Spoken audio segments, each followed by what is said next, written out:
Faltulu, I'm Héalaí, and with it being August, now seemed like the perfect time to talk about the festival of Lughnasa, and also to touch on some of the weird feelings modern pagans have around harvest celebrations. A problem a lot of pagans, especially Reconstructionists, face is that we study things in a historical context, and it can sometimes feel like they can only work in said context, and when we try to apply them to the modern day, what's left often feels like a hollow replica of this amazing thing that's been lost in the mists of time.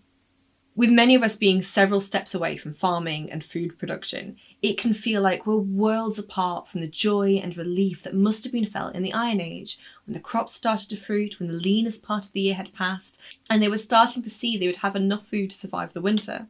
I am one of those privileged people that can go to the supermarket and get food pretty much whenever I want.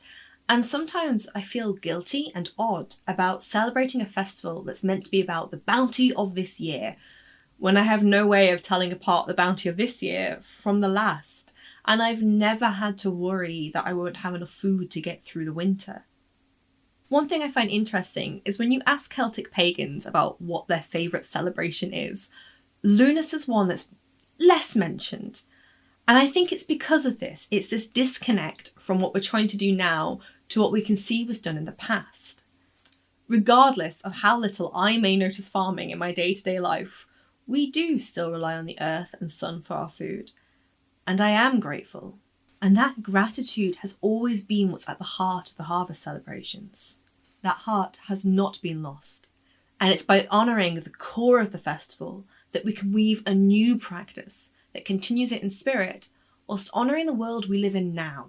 So what I thought I would do with you all is look at Lughnasa, trying to understand it, and then give some ideas of how the things at that core can be used to build a modern celebration.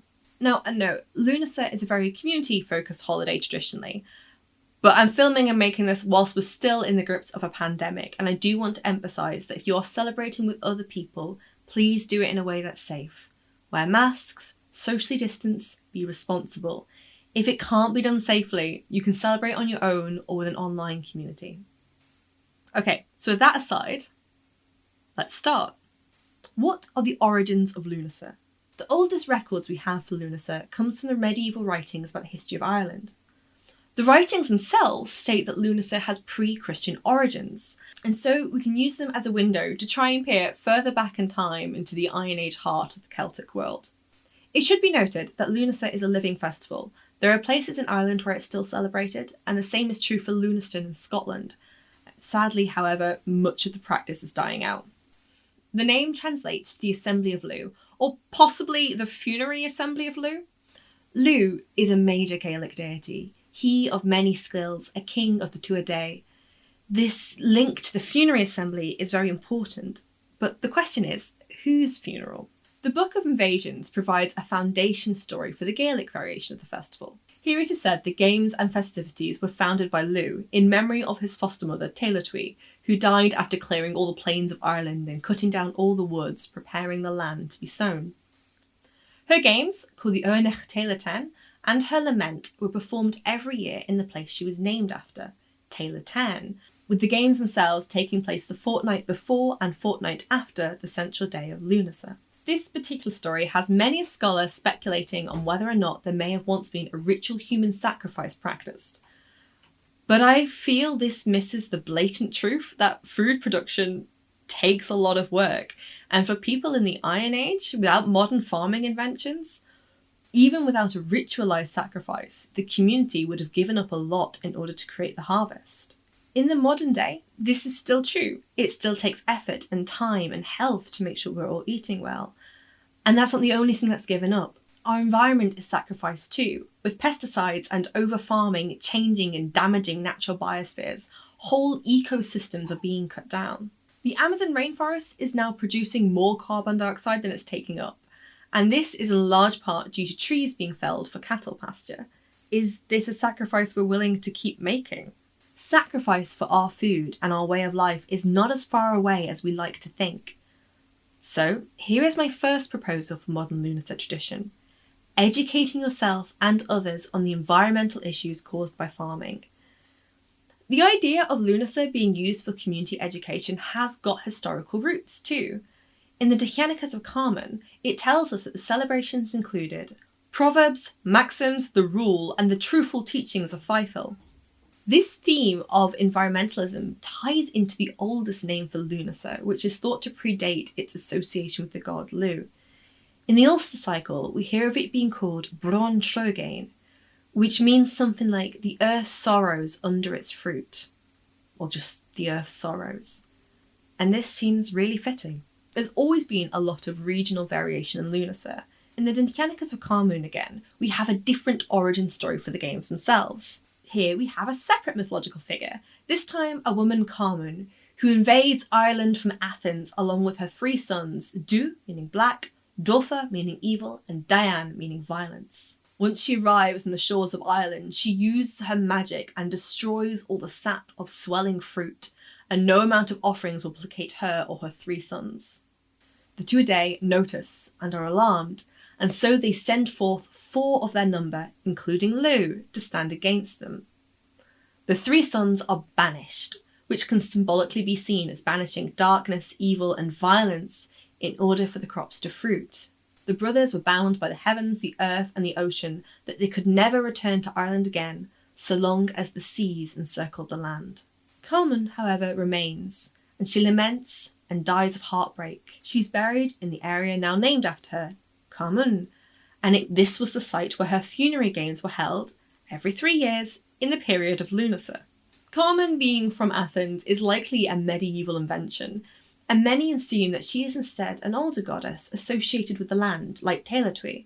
This could suggest a pattern, or perhaps whose funeral you were celebrating was entirely regional.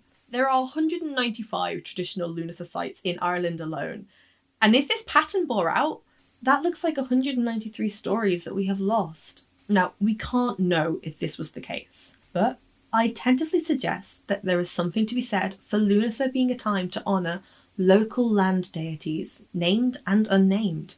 The regional variation pulls through to the modern day. In Moira MacNeill's The Festival of Lughnasa, which was written in the 60s, she records many different celebrations that were contemporary to her, and these showed variation from region to region. For example, in some places people made and wore garlands using the ears of the corn, and called it Garland Day. In other places, people decorated the horns of cows for luck. Traditions and festivals change over time, and local flavour seems to be baked into the foundation of the celebration itself. So looking at this variation is another thing that we should pull into our own modern practices. And that is, we don't need to have things exactly like they were. Things change through time naturally, and our modern ideas and takes can be placed into the flow of things that came from the original idea. Alongside that, our modern festivals should be affected by our local area and the resources that we have access to. One tradition that does seem to be in common across many Lughnasa celebrations, including its equivalents in Scotland and the Isle of Man, was the site of the party being on top of a local mountain or hill. Indeed, this is something that I will be doing for my own Lughnasa celebration. However, this can be a barrier to people who cannot do this, either because they live somewhere totally flat or if they're not physically able to. So it's worth looking at why hills may have been the chosen site. From a Gaelic polytheist perspective, the first thing worth mentioning is that the hills, or the Sidhe, were often seen as places that belonged to the gods, their halls where they dwelled. Celebrating the festival in their grounds is a way of sharing the celebrations with the gods, perhaps even having the gods hosting the celebrations. There is also a tradition of burying people in hillsides in much of the insular Celtic world, so it may have been a way to be close to ancestors as well, which is fitting for funerary games. Another point worth mentioning is these hills were neutral grounds for the tribes attending, belonging to the gods, not to the various kings. So here on the site there is a promise of being equal and a pact of non-violence. Finally, a hill takes effort to get to, and this effort can be seen as a devotional part of the ritual of the festivals, removing yourself from your day-to-day life and making a pilgrimage to somewhere sacred. What sort of location should we look for in modern Lughnasa celebrations? First of all, somewhere that feels sacred to you. If you can't go outdoors, your sacred altar space could work. You want somewhere where you can share the festivities with the gods and the ancestors. Next, getting to the site should take some sort of effort, but that effort is relative from person to person. For the likes of me, that is physically going somewhere difficult. But it could also be something along the lines of making the effort to sane and bless your space. If you can't leave your home, taking the time to make your home feel more sacred, decorating it, lighting incense, whatever works for you, is part of that effort. Or if you're celebrating with the community and finding somewhere accessible for everybody in your party, that's also part of said effort. The last thing is that ideally it should be somewhere that feels neutral for you and anyone joining you. It should be a space where you can all assemble as equals. Another big question is when to celebrate Lughnasa. Tradition in Ireland, the Isle of Man and Scotland is it's the 1st of August, with celebrations themselves taking place on the nearest Sunday, where everybody had the day off work. However, there are those in pagan circles who hold that the more traditional answer can be derived by using the Julian calendar, which was the calendar that was used when this date was first recorded as the time for Lughnasa. The 1st of August in the Julian calendar translates to the 11th of August in the Gregorian one, and so the 11th is often proposed as an alternative date. This can be important for those that believe the festival is when it is because of the gods being closer or magic being stronger, and so this can be the preferred dating method for many more magic-focused pagans. Other people will say that the celebration point is at the start of the harvest, or the moment the fruits were ready from picking, connecting it to the flow of the year and the presumed origin of the festival. Rather than sticking to a date, we should look to our environment around us and notice when the fruit starts to ripen, when the blackberries start to turn. And I can see a lot of beauty in taking this more organic, responsive approach to when you celebrate. This also ties into the idea that having Lughnasa in August might not make sense in all parts of the world. The August association comes from the climate of Ireland, and for some people they may choose to celebrate Lughnasa in whatever month is most abundant for them. Well, so, who is right? Personally, I don't think there is a right answer. There are reasons for all of these dates, and you should choose one that works for you. One thing that's worth pointing out is historically it was not a one-day affair, but a celebration that took place over multiple weeks.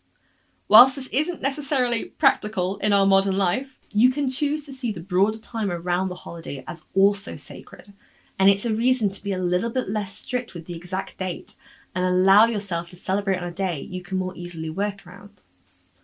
I myself this year will be celebrating on the 11th, not because I believe it's an inherently more magical day, but simply because it was a day I could arrange for me and a friend to meet up and go up a hill. Practicality ruled out.